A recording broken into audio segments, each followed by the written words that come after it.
Saludos, mi gente, ¿cómo se encuentran hoy? Espero que disfrutando este día y sobre todo gracias por estar con nosotros en este programa especial, tanto ustedes, los que nos ven a través de todas las plataformas del Canal 13, como los que nos escuchan a través de Radio Paz 810. Hoy en Mi Gente contamos con un programa especial sobre las necesidades del paciente terminal y en esta edición especial vamos a contar con la participación de los tanatólogos Mirna Robles y Herminio Díaz, donde hablaremos sobre las necesidades del enfermo, los miedos y miren, la oración como terapia de curación. También nos acompaña la enfermera Bárbara Sánchez, que nos estará hablando de la intervención de los enfermeros con los cuidadores. Así que vamos a arrancar ahora el programa dándole la bienvenida a nuestros tanatólogos, a Mirna Robles y Herminio Díaz, que ya están con nosotros. Qué bueno que estén aquí. Buenas noches, padre, ¿cómo estamos? Pues súper bien, aquí pues hablando de estos temas que yo sé que hay gente que dice, pero ¿por qué hablan tanto? Es que hay que hablarlo, porque si no lo hablamos, particularmente, a veces como nos podemos quedar con unas pocas lagunas, particularmente cuando hablamos de esto, lo que tiene que ver con los pacientes terminales y paliativos, que de hecho vamos a hacer una distinción de lo que es una cosa y otra, ¿no? ¿Cuáles son esas necesidades que tiene un enfermo desde la perspectiva de los tanatólogos? Ok, padre. Las necesidades, por lo menos inicialmente las dividimos en tres, que es la fisiológica, la emocional y la espiritual. Tenemos que atender esos tres factores cuando atendemos a un paciente, sea terminal o un paciente que tenga una enfermedad normal. La primera, la fisiológica. Debemos atender sus necesidades fisiológicas. Como nosotros decimos, la necesidad de verse bien y sentirse bien. O sea, tenemos que cuidar la parte de higiene. Eso primero que nada, porque créeme, un enfermo, y eso le puede decir mi esposa, que un enfermo que está en una cama, usted le da un buen baño y eso es que lo revive nuevamente. O sea, que necesita esa parte fisiológica de sentirse limpio.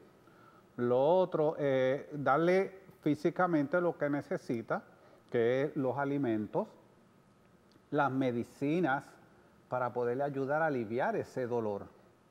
Y la comodidad de su casa, de estar, sea en el hospital o en su casa, sentirse como en su casa.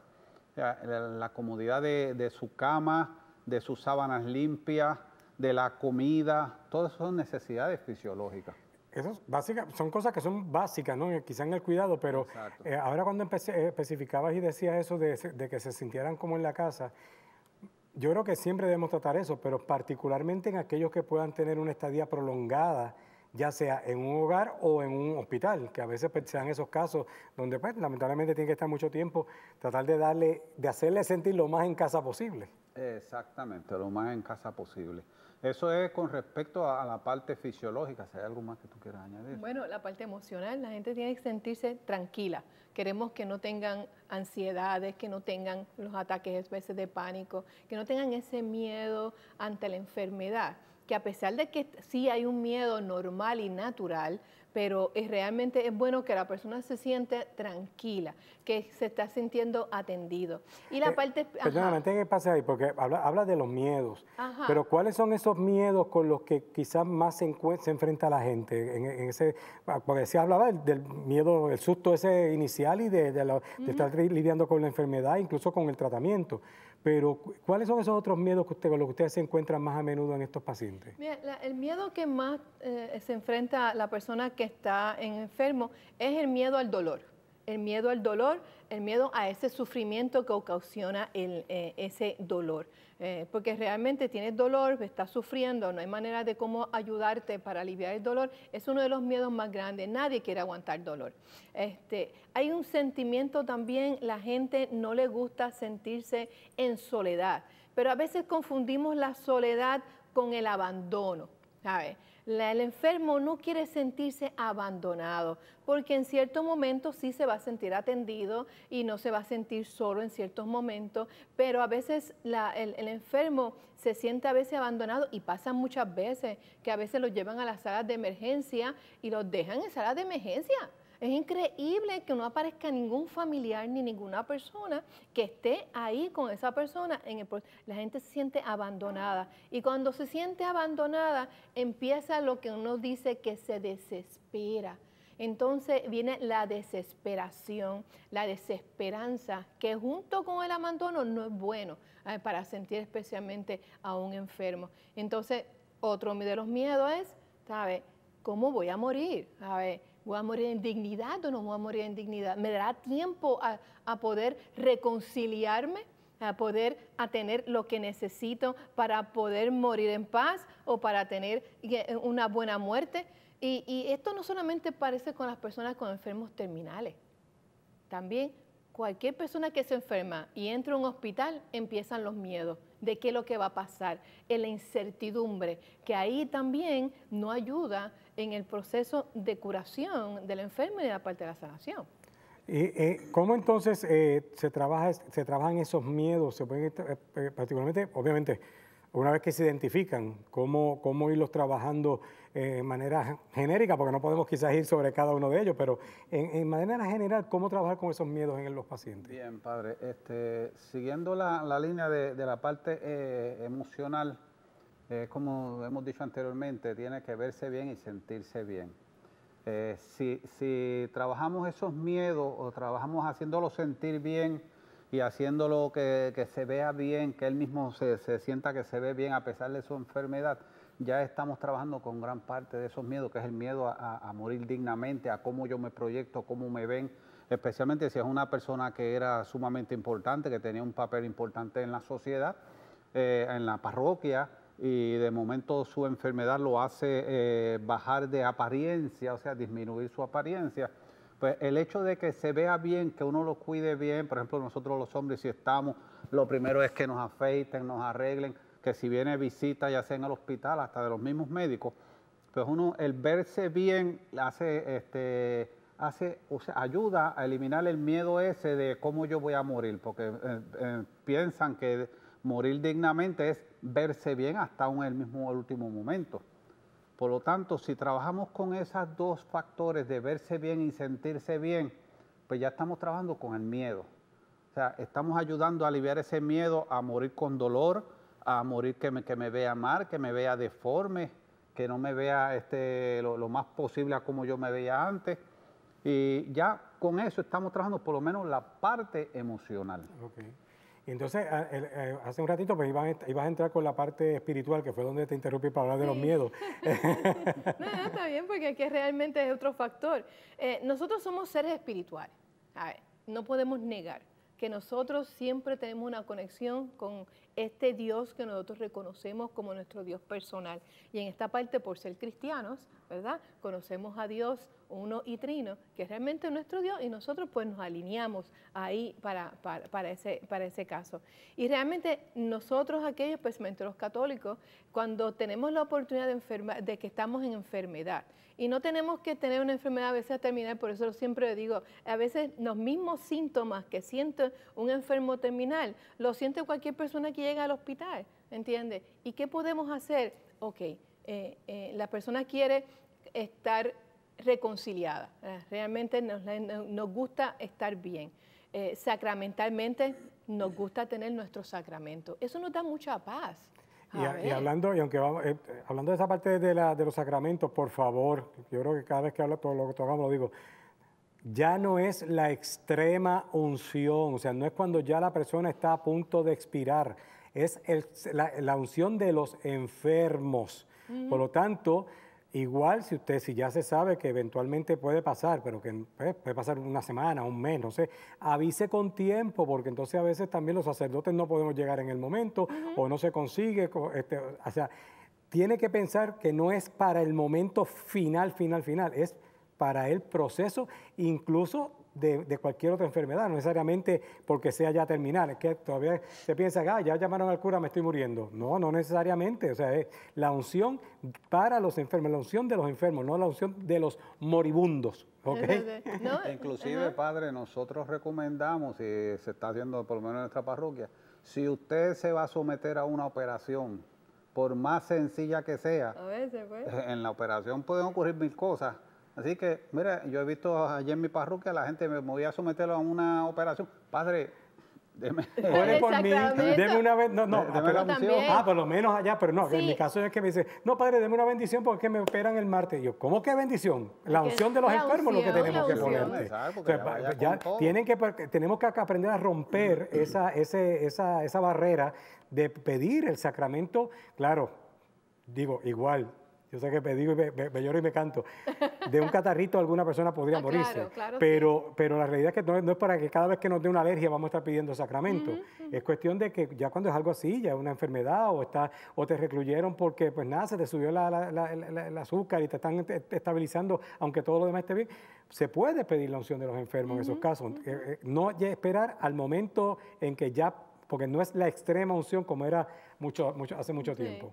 Y la parte espiritual es importante, porque la gente brinda consuelo, brinda mucha paz. Porque yo siempre he dicho que uno no tiene que tener miedo, ¿verdad? Especialmente a la enfermedad. Y yo siempre considero que la enfermedad es un momento de gracia. La gente dice, la enfermedad. El momento es un momento de gracia, en la cual te da oportunidad a ti de poner tus papeles al día, ¿sabes?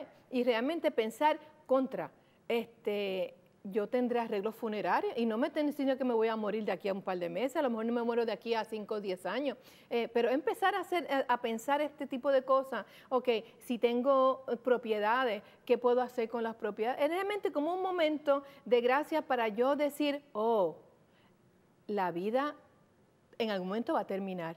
Pues por lo tanto vamos a trabajar de hacer este tipo de cosas. Y realmente no dejar las cosas, como usted está diciendo, al final, o de dejarle a la familia un revolú que después nadie quiere saber. A veces se pierden las cosas, pierden las propiedades, vienen las enemistades y vienen un montón de otras situaciones porque uno no hizo lo que tenía que hacer en ese momento que Dios te da entre tú estás vivo durante tu periodo de enfermedad y a la hora de morir. Porque a todo el mundo nos va a morir, ¿verdad? Nadie quiere hablar de la muerte, nadie quiere morir, hay un miedo terrible por morir, porque uno sabe lo que va a ser el pasar más allá, pero es como yo le digo, si usted vivió bien, hizo lo que tenía que hacer, no le tenga miedo a lo que va a pasar después, es un nuevo nacimiento que vamos a trabajar y que vamos a llegar. Esa pregunta, a veces cuando estamos hablando de eso, ¿quiénes quieren llegar al cielo? Todos, levanta el mundo.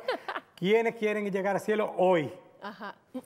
Todo el mundo se queda como, sí, se quiere llegar al cielo, pero digo, y yo lo digo para crear esa misma conciencia que estás diciendo, Sí. nos va a tocar. Ya lo he comentado en varias ocasiones aquí. Yo tengo mi trato con él. Yo le digo, bueno, para estar contigo estaré la eternidad entera, así que déjame estar acá abajo lo más que yo pueda.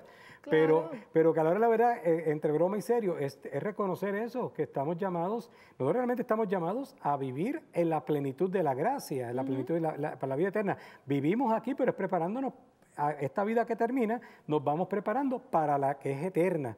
Y si nosotros pusiéramos nuestra mente, nuestra vida, toda nuestra conciencia, pensando más en ese futuro al lado de Dios, nuestra vida aquí la llevaríamos posiblemente mucho mejor que pensando en que solamente estamos viviendo aquí como si no hubiese nada más.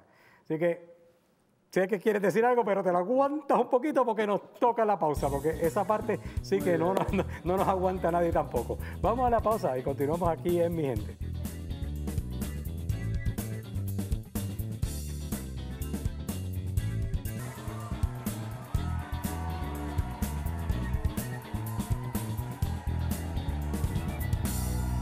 Bueno, mi gente, continuamos en este programa especial sobre los cuidados especiales de enfermos terminales. Y continúan con nosotros los tanatólogos Mirna Robles y Herminio Díaz. Herminio, antes de la pausa, como que ibas a decirme algo y pues te interrumpí porque nos tenemos que ir a la pausa. Cuéntame qué era. Sí, nada, es importante que cuando la persona está, especialmente los enfermos terminales, que nosotros hagamos dos cosas. Siempre tienen que ser acompañadas las dos, que es pedir perdón y perdonar. Y no necesariamente es por cosas que ustedes tengan conocimiento, que usted hizo mal o que la otra persona hizo mal. Usted sencillamente le dice a la persona, mira, si en algo tú entiendes, tú crees que me fallaste, que me ofendiste, yo te perdono. Y si en algo tú entiendes que yo te ofendí, te pido perdón. Basta con que usted lo diga, créame que el efecto del perdón se va a dar. Es importante. Sabemos que este proceso puede ser difícil, doloroso, triste, gozoso en cierto modo, porque igual hay unos momentos en que se siente ese gozo dentro de la situación.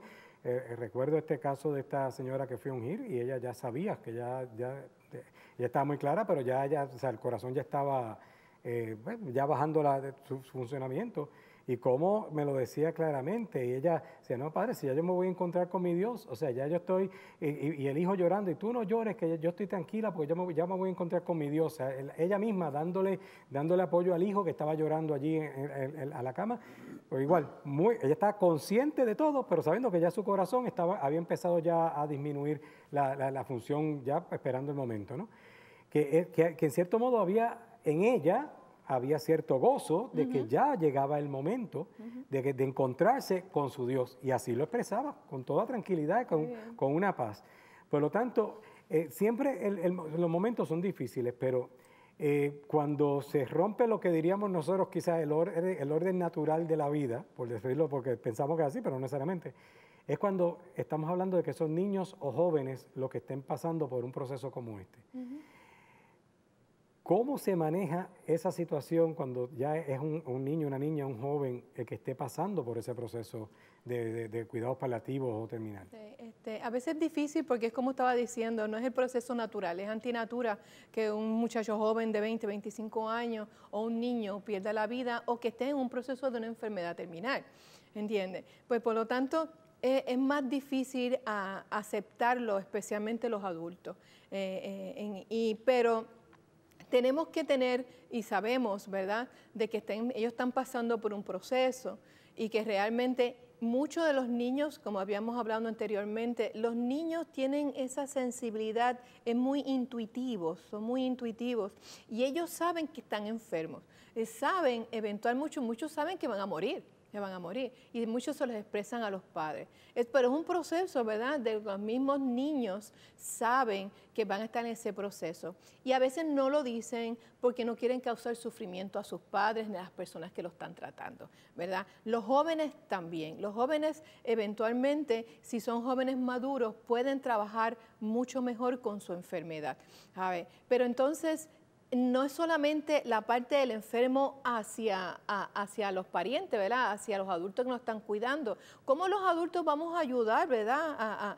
A que los niños y los jóvenes puedan aceptar sus procesos, ¿verdad? Y primero que nada, si ustedes son padres de niños que están enfermos, padres que, ¿verdad?, que tienen jóvenes enfermos, primero tiene que haber una comprensión y saber la situación que está pasando el niño o el joven. Sabe que está en dolor, que en sufrimiento y sobre todo tienen miedo porque ese apego que tienen con los seres queridos es difícil. Cualquier persona que va a morir a veces no tiene miedo en lo desconocido, pero sí le duele tener que desprenderse y tener que dejar ir, ¿verdad?, a los seres que uno quiere, porque hay un apego emocional, Y estoy hablando de personas, ¿verdad? Pero hay mucha gente que tiene apego a otras cosas, ¿no? Y tampoco quieren soltarlo. Y entonces se le hace más difícil su proceso de enfermedad. Las personas tenemos primero que en una manera, comprender lo que está pasando, porque el enfermo tiene esos miedos y uno tiene que tratar de aliviar lo más posible todos los miedos que se enfrentan y ser honesto, y cada pregunta que ellos digan, uno buscar la contestación. Si no la consigue, pues busque a una persona, un profesional que le ayude en el proceso, una persona de confianza, ¿verdad?, que está en ellos, que puede ayudarlos para ese caso. Y en cuanto a los jóvenes y los niños, especialmente los niños, ellos saben, como dijo Mirna, ellos en un momento dado que van a morir y ellos comienzan un proceso de despedida. Por lo tanto, debemos darle ese permiso, porque ya ellos lo que están, como se dijo, es un apego con el familiar y le preocupan más cómo queda mi madre, cómo queda mi familiar, si quedan tristes, si no pueden lidiar con esta situación, que ellos mismos que ya están en el proceso de muerte. Por lo tanto, debemos nosotros responsablemente darle permiso, pero darle permiso no significa, mira, acaba y muérete ya. Porque hay algunos que piensan que dicen, pero el tanatólogo está diciendo que te vayas. No. Es decirle sencillamente, nosotros vamos a estar bien. Nosotros vamos a seguir adelante. Ya con eso le estás dando permiso a la persona, al niño, al joven, al adulto, de que mira, tranquilo, haz tu transición como tienes que hacerla, que nosotros vamos a estar bien. Me viene el caso, una ocasión que estuve acompañando también una familia, una muchacha joven también, estaba en ese proceso ya y pues entre los médicos y conmigo, pues estábamos en el cuarto del hospital, se le había empezado ya a hacer ese proceso hasta que llegó el hermano mayor. Cuando llegó el hermano mayor, pues no, yo no estoy dispuesto a que tú te vayas, tú tienes que seguir luchando, y ahí, o sea, fue un momento que todos nos quedamos como, ¿qué pasó aquí? Obviamente también pues el shock de él, ¿no? De ver a su hermana falleciendo. Y cómo en ese momento pues también Dios puso un poquito también su mano, ¿no? Porque la realidad es que ella, después de eso, mejoró al tanto que hasta le quitaron tubo, le quitaron todo, ella empezó a hacer, hablando y todo lo demás. En un momento dado, hasta la mamá como que me cuestionó en cierto modo, mira, si hubiésemos hecho eso, ya se hubiese muerto. Uno que va pasando por esto, uno también reconoce como lo que le llama a veces la mejoría de la muerte, ¿no? Que uno sabe que esto es otra parte del proceso. Y cómo pasaron los días donde el hermano tuvo la oportunidad de compartir un poco más con ella, hasta que ella vuelve y recae. Pero ya en ese momento, ya el hermano había hecho las paces y pues hubo el momento, ¿no? No todo el mundo pasa por esa situación, pero esto fue yo lo veo como una bendición de Dios, de que Dios le dio ese poco más de vida a esta joven para que el hermano culminara su proceso de poder entregarla también a las manos de Dios. Sí, sí. Y realmente hay una cosa bien peculiar, y esto no estoy hablando del enfermo que ya está terminal como tal. La gente se enferma. Entonces, como que no quiere, se sabe, el enfermo pues puede perder un poco su independencia, ¿verdad? Empiezan a depender de las otras personas, empiezan a perder la autonomía y la libertad que tenían pues, mediante la enfermedad, pues se pierde ese tipo de cosas. Entonces, nosotros, las personas que van a cuidar, o los cuidadores o los familiares, están ahí. Entonces, el enfermo se pone refunfuñón, como uno dice por ahí, y dice, no, porque yo quiero hacer esto, quiero hacer. Entonces, los que son tercos se ponen más tercos todavía durante la enfermedad.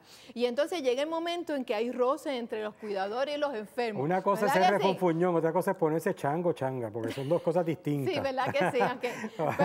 Pero a veces el enfermo no le hace la vida fácil al cuidador, ni a los familiares tampoco. Y a veces no importa en qué etapa estén. Puede ser que estén en una etapa de que no van a morir mañana, pero sí tienen una enfermedad que puede causar la muerte. Entonces yo le digo a la gente, me dice, pero ¿qué hago con este ser? Mira cómo me trata, ¿qué yo hago? Mira, trato de comprenderlo, trato de decirle, trato de ayudarlo, estoy con él para compartirlo, ayuda a recrearse, vemos televisión juntos, hacemos otra cosa, pero no es fácil. Yo lo único que le digo, le dice, mira, dile a la persona que tú quieres y que está enfermo, dile, lo único que siempre digo, dice, por favor, déjate amar. Déjate amar como tú has amado en otra ocasión, especialmente los papás. Dice, pero papá, mamá, déjate querer por mí, estoy aquí para quererte. ¿Cuántas veces tú no me quisiste a mí, me cambiaste los pañales y ahora, cuando tú me necesitas, tú me estás diciendo que no? Hay que también abrirse a eso, uno dejarse ayudar también, eso es bien importante. Pero hace un rato hablabas también de cómo quizás particularmente los cuidadores pueden buscar esa ayuda de otras personas. Ahí la importancia también de tener un buen equipo de trabajo entre el personal médico, los enfermeros, enfermeras, el elenco familiar. O sea, lo importante es tener ese equipo con el que se pueda contar para estos momentos. Ese es el equipo, o nosotros decimos el equipo holístico, que el equipo que es necesario para atender todas las necesidades que él estaba diciendo al principio, que la persona tiene tanto las fisiológicas, las emocionales y las espirituales. Tener el sacerdote o el diácono que le puede dar la gente que le lleva la comunión, ¿verdad? A las personas que están. Y todo este tipo de personas que sí pueden ayudar en conjunto a aliviar las necesidades de ese enfermo. Se nos está acabando casi el tiempo en este segmento, pero no quisiéramos que terminásemos sin explicar un poco la diferencia entre lo que son cuidados paliativos y lo que es entonces el hecho de tener ya un enfermo terminal, o sea, porque son cosas distintas, aunque podrían unirse, pero son cosas distintas. ¿Qué decir? Okay, sí. cuidados paliativos aplica tanto al enfermo terminal como al enfermo de una enfermedad que dura poco tiempo y se recupera.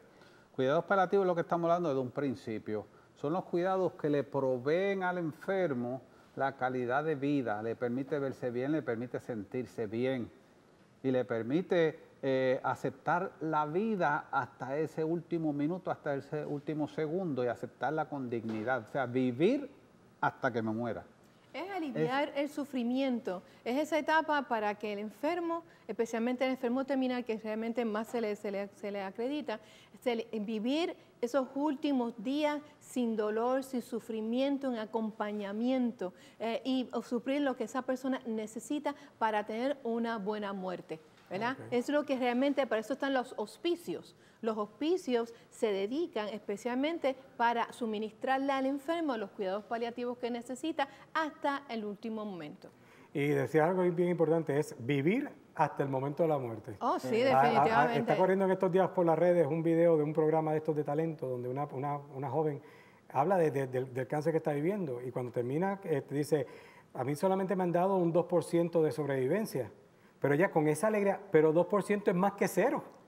Así que tengo que aprovechar ese 2% de posibilidad de cura que tengo, porque 2% es más que cero. Amén. Y con eso estoy viviendo. Amén. Como decía Facundo Cabral, la vida es tan hermosa que yo quiero que cuando la muerte me alcance, me llegue, me encuentre vivo. Eso, excelente.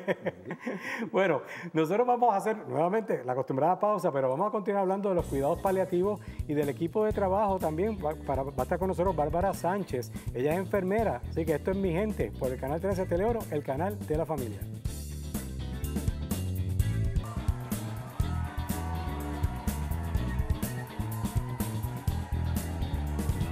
Y continuamos en Mi Gente. En esta ocasión vamos a conversar mediante videollamada con la enfermera laica, consultora y profesora Bárbara Sánchez, que nos habla de los cuidados paliativos, la importancia del equipo de trabajo y un poquito más. Así que buenas noches, enfermera, qué bueno que está con nosotros.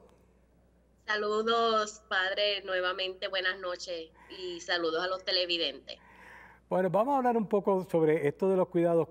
¿Cuándo es que ya un paciente entra en la probabilidad o se le puede recomendar que entre en estos cuidados paliativos? Cuidados paliativos, ¿verdad? Es específicamente una rama de la medicina que se encarga de eliminar, ¿verdad?, ese sufrimiento y brindar mejor calidad de vida que usualmente se da en una etapa terminal, ¿verdad? Ya sea por una enfermedad crónica o por accidentes o demás, ¿verdad?, que está ese paciente en esa etapa terminal. Así que estos cuidados paliativos van dirigidos al paciente y van dirigidos a la familia. Enfermería, padre, es un campo de acción que trabajamos con el individuo desde el nacimiento hasta la muerte. Y quisiera dejar eso, ¿verdad?, como claro desde el inicio, porque los enfermeros salimos preparados para trabajar desde ese nacimiento hasta el fallecimiento con los pacientes. Me imagino que ese momento donde hay que ya avisarle a los padres, bueno, si en caso de niño o al familiar o incluso al propio paciente, de que ya pues debe entrar en esos cuidados paliativos, me imagino que tiene que ser un momento difícil, pero también, como decía usted, o sea, están preparados y preparadas para poder lidiar y explicarle al paciente lo que significa entrar en estos cuidados paliativos. Sí, pues mire, yo quisiera darle, ¿verdad?, relacionado a enfermería como tal, unos detalles. Primero, que hay unas teorías ya en la filosofía de nuestra profesión que van dirigidas a estos cuidados paliativos, a tener un final tranquilo, a esa trascendencia, ¿verdad? También nos educan en unas teorías basadas en eso, ese cambio de vida, esa trascendencia, ¿verdad? Cómo llevar y ayudar a este individuo y a la familia.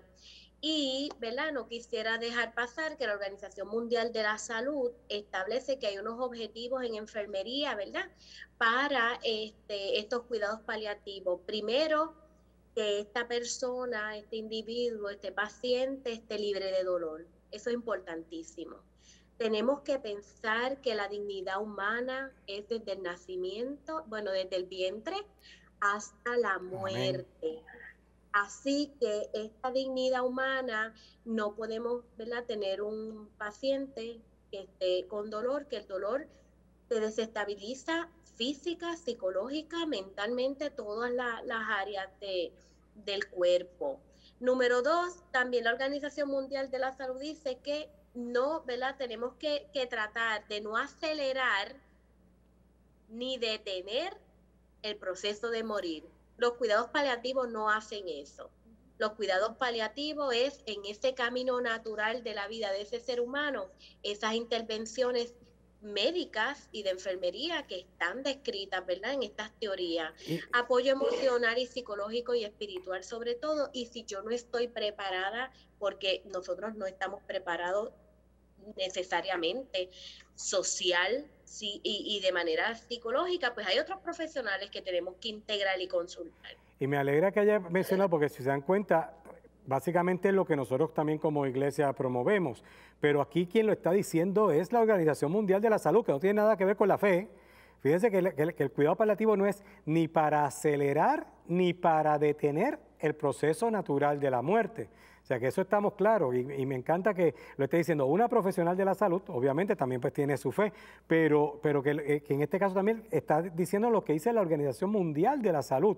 Aquí no estamos hablando de que la iglesia está diciendo, es lo que rige a todos los profesionales de la salud, a todos los derechos que tenemos nosotros como pacientes, independientemente de si creemos o no creemos, o que simplemente por el hecho de ser seres humanos. Por eso lo traje, ¿verdad? Esa dignidad humana no tiene una religión específica, así que por eso quise traer estos objetivos, porque ya es la Organización Mundial de la Salud que nos establece esto. Nos dice también que hay que reafirmar con ese paciente y con esa familia la importancia de la vida, aunque estemos en una etapa de agonía, ¿verdad?, que es lo que precede a la muerte, la etapa que precede la muerte, sigue siendo la vida. Mientras haya suspiro, mientras haya vida, hay que reafirmar y decirle qué importante es la vida, ¿verdad? Qué bueno que estamos aquí, yo te estoy acompañando como enfermero, como profesional en este momento. Considerar la muerte como un proceso normal. Eso, ¿verdad? Uno tiene cambios en la vida, lo va aprendiendo mientras madura, y hay gente, ¿verdad?, que no tiene la oportunidad de ponerse, ¿verdad?, a leer y a tener este proceso también con su propia vida, pero hay que empezar a enseñarle a los niños, a los jóvenes, a todo el mundo, considerar la muerte como un proceso normal de la etapa de la vida, y a eh, enfermo también, y a esa familia, ¿verdad? Tenemos que hacerle ese llamado. Y por último, el objetivo número 6 que nos da la Organización Mundial de la Salud es dar apoyo a la familia, y no solamente en ese proceso de enfermedad y de agonía, sino en el duelo. Ya hubo trascendencia de este paciente, nos quedamos en ese duelo, ¿verdad? Horas o el tiempo que sea necesario que tengamos contacto con el familiar en las instituciones de servicios de salud. Y entonces hay unos planes de cuidado para los enfermeros. Nosotros tenemos que vigilar por la nutrición hasta el final, los patrones de eliminación, porque sabemos que ahí hay una relación. Las personas cuando están en esta etapa disminuyen la cantidad, les da anorexia, no desean comer, ingerir alimentos, así que entonces hay una conexión de que mientras menos la persona coma, menos va a eliminar, y empiezan, hay unos periodos de diarreas también, ¿verdad? Que es parte de ese proceso, así que los enfermeros vigilamos por eso en esa etapa. La eliminación también, ya sea, ¿verdad? Se va a ver afectada por los alimentos, se va a ver afectada por los medicamentos, se va a ver afectada por la reducción de actividad física. Así que aunque sea en la cama, esa terapia física también hay que incorporarla, cambios de posición, movimiento de las extremidades sin hacer daño y hasta donde el paciente, ¿verdad?, pueda responder. Este plan de cuidado de enfermería para esta etapa también incluye estos problemas respiratorios, ¿verdad?, boca seca, disnea, que es la falta de respiración, las mucosas de la boca. Este paciente hay que mojarle los labios con un hielito, con una gasita mojada, porque esas mucosas resecas, a veces por el uso de oxígeno, ya sea por cánulas o demás, pues le va a traer, ¿verdad?, unos problemas. La piel, esa hidratación, esa piel limpia, una piel seca, hidratada, con cremas adecuadas para su etapa, para la piel, es importante. Sabemos que estas personas entran en edema, les dan úlceras, así que esos cambios de posición y esa piel bien cuidada es importante. Hipotermia, ¿qué pasa con la hipotermia, verdad? Esta es la disminución de temperatura. Tenemos unas pieles delgaditas, con falta de grasa posiblemente, y mientras más delgadita esté esa piel y más frágil, especialmente en viejos, pues va a bajar la temperatura bastante, y en niños, ¿verdad? Y entonces tenemos que cuidar la temperatura del lugar donde estamos. Arroparlos, necesitan arroparse o necesitan, ¿verdad?, subir las temperaturas del aire. Así que el reposo, el sueño y el ocio, actividades de lectura, leerle algo, ¿verdad?, pintar, enseñarle unas pinturas. Ahora la tecnología nos ayuda muchísimo a tener accesibles actividades de ocio, para liberar ese ocio en una cama, en un cuarto, en la soledad. Así que nosotros también, eso nos ha traído esta temporada, ¿verdad? Los enfermeros hemos tenido que lidiar en las instituciones hay hospitales ya con tabletas, siguiendo medidas de control de infección para que el paciente pueda ver su familia a través de tabletas y otras modalidades. Así que tenemos que dar un cuidado competente hasta el final, de calidad humana, con el sentido común, porque aunque yo le estoy hablando tal vez de cuidado de enfermería especializado, pero el sentido común es de todos, del cuidador y de un enfermero. ¿Por qué? Porque lo que nosotros observamos, vemos y escuchamos va más allá de los libros. Así Y es. ese sentido común de saber qué necesidad tiene esa persona va a sobrepasar, ¿verdad?, cualquier estudio y cualquier ciencia. Así que la Bárbara, comunicación. nos toca hacer la pausa, pero va a continuar con nosotros Bárbara, así que no la despido por ahora. Vamos a hacer la pausa, pero vamos a continuar hablando sobre también incluir la parte de la oración como terapia de curación. Así que va a estar Bárbara con nosotros y se unirán nuevamente a la conversación Mirna Robles y Herminio Díaz. Así que ya volvemos, no se vayan.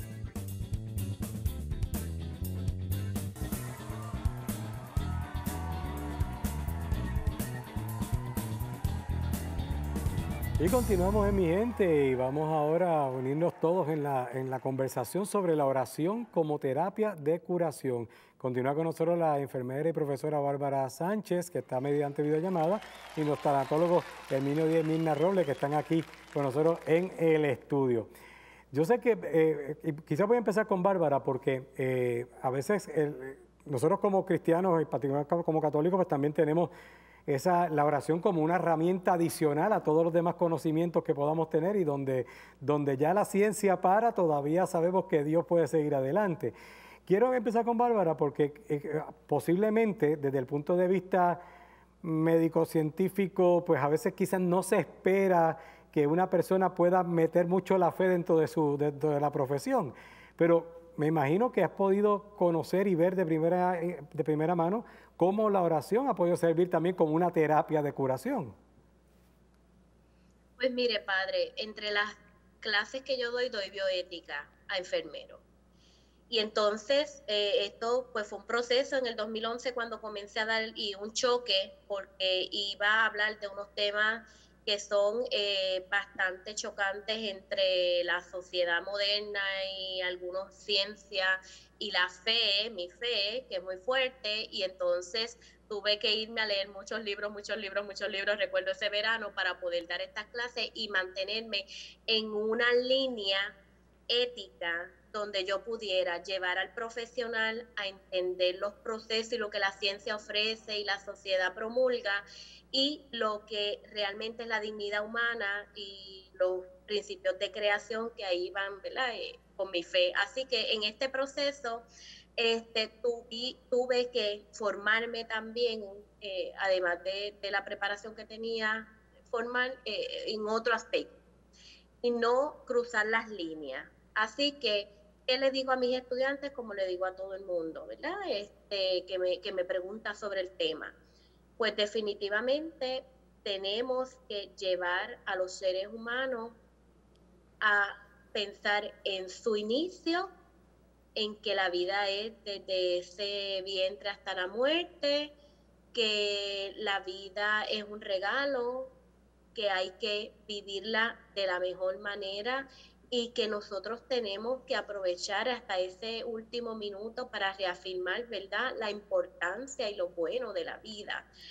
Que sea digno, que todos los seres humanos tenemos la misma dignidad y que tenemos que dar espacio para esos aspectos espirituales de cada ser humano. Me ha tocado trabajar estos aspectos con personas no creyentes, con personas de otras, ¿verdad?, denominaciones, y no le hablo el detalle de mi fe, sino le hablo, ¿verdad?, desde como dignidad humana, como seres humanos, que estamos en el mismo plano, que vamos a otro plano, que tenemos que reafirmar y que ayudamos en ese duelo. Primero, adaptar la realidad de la pérdida en ese momento con la familia también. A veces el choque es entre la fe del paciente y la fe de los familiares. Eso se ve muchísimo. Uno está en el medio. Eso es terrible porque, ¿verdad?, muchas veces no se respeta la fe del enfermo. Y entonces hay que ayudar, ¿verdad?, a expresar esa afectividad, como decían los compañeros, que me gustó mucho ese perdón, aunque no haya nada más, que uno sepa que está ahí, que ocurrió, y entonces es mantenernos como profesionales, todos los cuidados que yo le hablé anteriormente, con los objetivos que le hablé de la Organización Mundial de la Salud, sin entrar en aspectos específicos de la fe, pero reconociendo, ¿verdad?, que somos seres humanos dignos y que tenemos que caminar ese camino juntos. Así es. Muchas veces de la mano de nosotros, porque algunos están muy solos. De eso que dice Brenda, también ustedes se han encontrado, porque lo he encontrado en mi caso también, de esa dicotomía a veces que hay entre el paciente y los familiares, que quizás como que no sé, a veces no se respeta ese espacio. ¿Cómo trabajan ustedes entonces, ya como ustedes como tanatólogos, cuando están trabajando estos casos, con esa disociación que a veces hay entre lo que es la fe del paciente y lo que quieren las familias? A veces la familia, nosotros nos damos cuenta que a veces entre católico y a veces protestante o cualquier otra religión, los familiares no profesan la misma fe. Pero el tanatólogo, el objetivo, la misión primordial del tanatólogo es realmente tratar de ayudar y redescubrir la fe que tiene el paciente, que tiene el enfermo, no la familia. A veces le decimos, le preguntamos siempre a la familia de qué fe asiste la persona, ¿verdad?, profesa el enfermo, y ellos me dicen, católico o protestante. Fantástico, somos cristianos en esta parte cuando son protestantes. Y el católico lo que quiere es que el enfermo se conecte con su espiritualidad, se conecte con ese Dios que ellos creen y que es su Dios personal, ¿sabe?, que es lo que nosotros queremos. Y la oración es un método realmente para conectarse con la divinidad, con ese ser que uno tiene, porque uno es espiritual, la gente somos totalmente espirituales, y nosotros lo que queremos es ayudar a que este enfermo se conecte con su Dios, ¿verdad? Y muchas veces sirve de una manera tan y tan maravillosa, porque el enfermo empieza a comprender, a aceptar el dolor y el sufrimiento, ofreciéndose a su Dios, ¿verdad? Y le da sentido a todo su proceso, desde la vida hasta el momento de morir. Y nosotros decimos que son terapias y que se une también la familia en ese proceso, porque donde hemos visto en los hospitales que se ora junto con el familiar y el enfermo para ayudar en el proceso de darle consuelo, darle paz y encontrar realmente el sentido de la vida y lo que están pasando. Y eso lo he tenido la oportunidad de vivirlo varias veces, y ahí pues entra con Bárbara nuevamente, porque a veces, aunque Bárbara hablaba de no ponerlo, de que ella hablaba de un poquito más de ética, pero pues sí, hay casos donde se conoce esa fe, y cuando compagina la fe, son varias las veces que yo he visto que un enfermero o una enfermera permite que incluso, pues, que pase el familiar, que pasen los familiares, aunque incluso a veces hasta en cuidados intensivos, ¿no? Que gracias a Dios la mayor parte de los hospitales pues todavía nos permiten entrar independientemente de la hora. Y más en el caso nuestro como católicos, que eso es otra diferencia, que a veces es un poco explicarlo.